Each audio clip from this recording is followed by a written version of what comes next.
The fact that this national dialogue is taking place at all for some Cameroonians represents progress. However, hundreds of thousands of people displaced by the current crisis, what they want to look forward to is how quickly the government can step in to alleviate their sufferings. People who've been displaced by this crisis over the last 2 years in the two regions of northwest and southwest of Cameroon.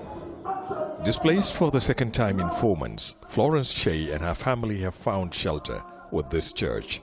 The mother of 6 fled fighting between separatist and government forces in Yaounde.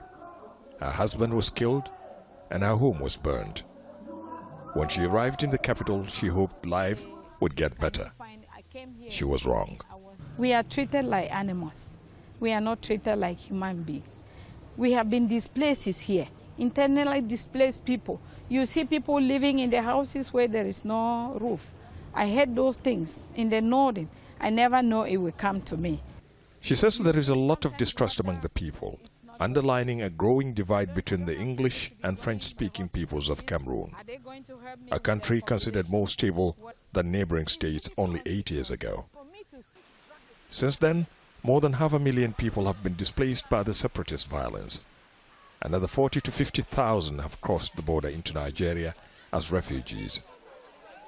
Boko Haram attacks in the north and a fallout from the last national elections have added to a long list of problems. Despite deep divisions, religion is a common thread binding Cameroonians of different faiths. And that is not lost on the government. Its officials are attending this interfaith service to drum up support for the national dialogue. It will replace violence with understanding. It will replace all upheavals with a smooth functioning of the state. And if you are absent from the dialogue, you don't want to participate in nation building. So it's important that people should come and sit with no preconditions and discuss. But already there are concerns as to how much it can achieve. Many secessionists won't be here, so they sent in a former United States diplomat to represent them.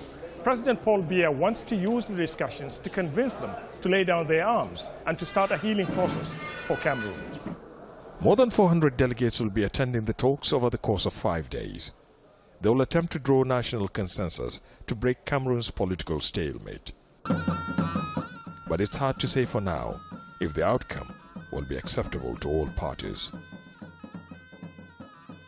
Well, many expect to see that the government at some stage after this conference will devolve certain powers to regional governments, strengthen their ability to deliver goods and services to other regions where these clamorings have been coming from, like more funding for education, health and infrastructure in those regions, which will, according to the government, help to alleviate some of the sufferings being experienced in some of these regions.